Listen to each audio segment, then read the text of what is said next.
Graças a paz, irmãos. Eu vou gravar esse vídeo aqui rapidinho. Ontem tive uma conversa muito rápida com um rapaz sobre o conceitualismo e sobre as pré-condições de inteligibilidade, o apriorismo na epistemologia. A ideia básica, né, tentando escapar do nominalismo, que é a ideia de que as coisas elas são aquilo que nós chamamos apenas. Então, ontologicamente, as coisas não seriam ou não teriam proposições próprias de inteligibilidade, no sentido em que as coisas não teriam um significado por si mesmo no nominalismo. Então, no nominalismo, isso aqui é aquilo que você dá nome à coisa em si. Mas mesmo que eu chame isso aqui de Sayajin, isso aqui é um grampeador. A ontologia disso aqui é um grampeador, ela foi feita por um propósito, ele tem um conceito. Por isso que tem a ideia do conceitualismo. Então, como o conceitualismo lida com isso? Ele abraça que existem, que as abstrações da mente, na verdade, são universais. Ele não nega, ele não defende que as abstrações são meras abstrações não proposicionais. As abstrações são proposições das coisas as quais eu observo e da realidade. O conceitualismo muitas vezes daí não tem muito a ver com o empirismo, muitas vezes. Por quê? Porque como eu tenho o conceito das coisas a priori e a proposição das coisas antes de observá-las, e a minha mente apenas organiza o conceito desse grampeador, isso pode cair numa teoria de reminiscência por necessidade, né? Porque o empirismo não pode explicar como eu adquiri o conhecimento do grampeador ao observá-lo. Então, se eu simplesmente digo que eu nomeei ele como grampeador, isso é só nominalismo. Não estou explicando como eu adquiri o conhecimento de que ele é um grampeador. Então, o nominalismo é isso, ok? Então, no conceitualismo, a abstração não existe, na verdade, as proposições a priori e as pré-condições de inteligibilidade, ou seja, aquilo que é esse grampeador e o conceito dele, por isso que é conceitualismo, eles já existem na minha mente. Agora, aí eu perguntei ontem no debate com o rapaz, se as abstrações são arbitrárias que a própria mente cria a respeito de um grampeador ou das coisas que existem, se elas são arbitrárias das coisas que existem, então não existe um ponto unívoco para que a gente se comunique e de inteligibilidade das coisas. Ah, Yuri Bata está falando muito difícil. Pois é, epistemologia não é fácil. Assim, ó, se a minha mente, ao ver esse objeto, ela nomeia esse objeto arbitrariamente por diversas abstrações, se não existe uma proposição a priori e uma organização correta para o conceito de grampeador, que seja um universal, ok? Ah, mas é abstrato, daí, não interessa. Se não existe um conceito universal de grampeador a priori na mente e proposições de inteligibilidade a priori, não se garante que você está vendo esse grampeador como eu vejo. Você não tem o mesmo conceito do grampeador que eu. Então é impossível. Então negar isso não é ser conceitualista, entende? Então quando a pessoa nega que existe uma pré-condição de inteligibilidade a priori, os universais na mente, que são a própria proposição e o próprio conhecimento do que é o grampeador a priori, dentro da mente, e essas proposições, mesmo que eles chamem de abstrações, elas não são unívocas e universais, não se garante que nós estamos falando do mesmo objeto. Isso torna o conhecimento da ontologia das coisas impossíveis. Entende? Isso cai no nominalismo, querendo ou não. Seria negar negar o conceito das coisas e negar que existe possibilidade de conhecimento. Então nós não podemos fazer isso. Então, qual é a explicação para isso? Nós temos duas opções. O Platão está correto quando ele diz que existem os universais, né? E que a gente se lembra daquilo que a gente já conhece, ou seja, quando a gente vê esse objeto, a nossa mente tem já o conceito dele, por isso que é conceitualismo, e organiza esse objeto, né, conforme a regra que foi impressa em nossa mente. Mas então nós não estamos aprendendo o que é esse objeto, nós estamos lembrando e organizando as proposições que compõem esse objeto por necessidade, o que ele faz, etc. Ok? Então nós não estamos aprendendo algo novo, nós estamos organizando um conhecimento a priori que nós já temos. Só que o problema do platonismo é que a reminiscência vai explicar que você lembra o que já sabe. Como que ele explicava isso? Quando a pessoa aprendeu, o argumento de Platão é que na vida passada, a transmigração de almas, ela foi aprendendo. Quando a alma morria, Platão defendia que... Eu vou só explicar a parte dele e vou explicar por que tem defeitos. Para de ler, Platão. Quando uma pessoa morria, ela ia para o Hades. Tá? No Hades, quando ela ia reencarnar, essa é a ideia dele, e também a ideia dos pitagóricos e dos egípcios, tá? Platão ele era iniciado numa ordem, uma sociedade egípcia de ocultismo, beleza? Mas não vamos falar isso. Quando a alma bebia, quando ela ia reencarnar, antes dela reencarnar, ela tinha que atravessar um deserto. Nesse deserto tinha um rio, o rio Lete, e o rio que é o rio do esquecimento. Então, como ela estava num deserto para vir para reencarnar, ela tinha que tomar aquela água, ela era obrigada a tomar aquela água.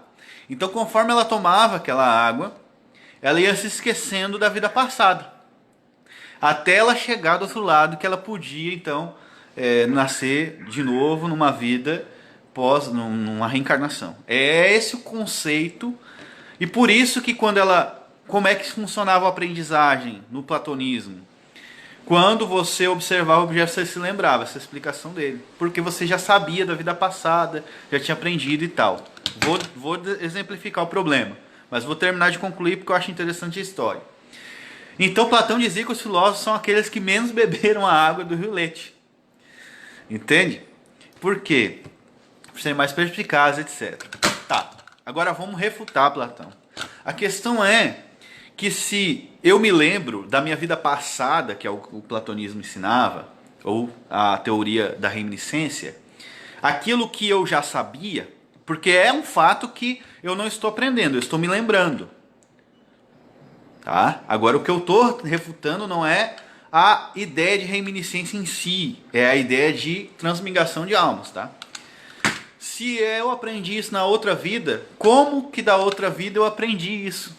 Porque senão fica um retrocesso infinito, entende? Porque na vida passada eu também vou observar esse objeto e também vou precisar das pré-condições de inteligibilidade para esse objeto. Então isso não explica quando foi que eu aprendi sobre esse objeto. Isso é um problema da epistemologia. Tá? No meu livro eu explico isso. Exatamente. Mas a questão aqui é a epistemologia em si. Né? Vamos esquecer a parte mitológica do negócio. Então, como funciona a aprendizagem? Então, Agostinho, ele vai explicar que o mestre interior, que é Deus, ensina o homem as proposições para ele aprender que isso é um grampeador ou qualquer coisa, qualquer objeto ou tudo. Né? Então, o mestre interior grava na mente dele. Então, um amigo lá do grupo lá falou, não, isso acontece porque a nossa mente é feita no padrão da mente divina. Então ela tem essas, ele chamou de abstrações. E eu disse, mas essas abstrações são pré-condições de inteligibilidade que já são proposições. Ele disse, sim, então isso já é conhecimento, porque proposições são conhecimento. A questão é, de onde veio? Deus criou a gente com elas. Ok, então ele está concordando comigo.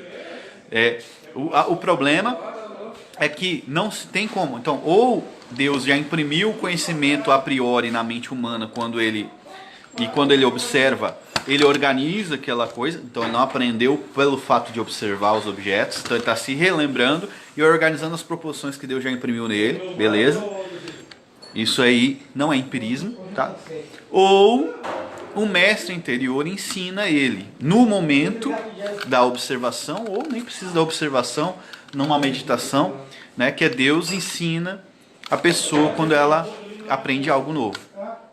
Então o ocasionalismo, que é a minha posição, ele ensina que sim, existem pré-condições e existe conhecimento a priori que Deus gravou no homem, como por exemplo o conhecimento inato de Deus e o conhecimento do próprio homem em si, e outros conhecimentos, né, como leis da lógica, já estão a priori na mente humana, mas as coisas novas, entre aspas, vamos dizer novas, que o homem aprende, vêm do ensino de Deus causando esse conhecimento na mente humana durante a observação ou não.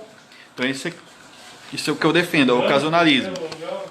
Porque você ou opta pela ideia de transmigração de almas, que eu já refutei, porque isso iria um ciclo infinito até chegar lá no começo. Daí quem ensinou o homem? Ah, foi Demiurgo. Entendeu?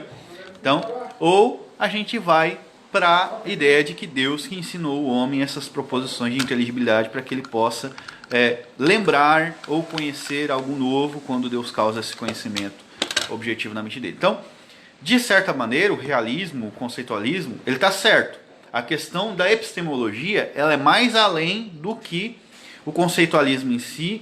Eu estou falando de certa maneira, porque muitos conceitualistas são ainda meio empiristas, tentam fundir um heliomorfismo e não dá. Os kantianos também, eles tentam misturar a epistemologia empírica com racionalismo. Impossível, ok? Impossível fazer isso. Porque a pré-condição, como eu expliquei, para mim observar esse objeto, já é a proposição que eu preciso para saber desse objeto. Entende? Então, como é a proposição a priori disso, ela já é conhecimento. E como a minha mente organiza... Ah, mas a mente organiza, então, aqui as proposições. Mas que proposição esse objeto está me dando? Nenhuma. Ah, mas ela está abstraindo... Mas as abstrações já são proposições. Então não vem do objeto. Ela está buscando aonde essa informação? A mente. Entende? Ela está buscando de coisas que já estão nela. Ah, mas compara com outras coisas que ela já viu. Mas como que ela viu as outras coisas que ela já viu? Isso volta então num retrocesso infinito. Quando você compara objetos. Então, grampeador. Ele vai comparar o grampeador com outro objeto que ele conhece. Então a mente vai abstrair isso, vai comparar com outra coisa que ele conhece e vai chegar à conclusão que aquilo é um grampeador que faz algo parecido com um alicate, vamos supor. Que é a ideia empirista. Mas não tem como, porque como ele soube que aquilo é um alicate que fazia aquilo, volta e retrocesso infinito. Então não tem como. Ou existe pré-condições de inteligibilidade a priori na mente. Então, ao observar um objeto, ele lembra. E essas pré-condições, elas já são o próprio conhecimento. Agora, não. Aí os kantianos, ele vai organizar esse conhecimento a priori em sua mente.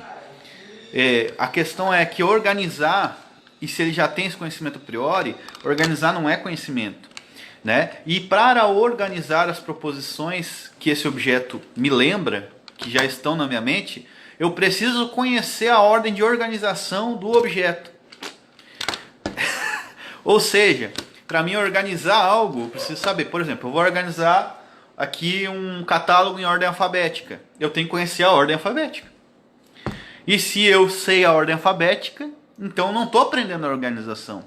Então, se eu sei a proposição e eu sei a organização, a priori, quando eu observo, quer dizer que eu já sei aquilo. Então, epistemologicamente falando, empirismo é impossível. Ou eu lembro que eu já sei, ou alguém me ensina aquilo que eu não sei, que é Deus. Então, esse é o ocasionalismo que eu defendo, o Vincent Chung, o Gordon Clark e o Malebranche, e Agostinho defende em De Magistro, ou um ocasionalismo epistemológico. Tá?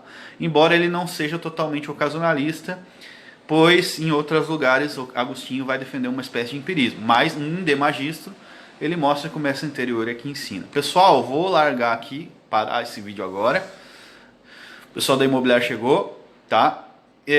Então, queridos, vou deixar salvo aqui esse vídeo e vou mandar no grupo lá da Filosofia Cristã pro pessoal ver.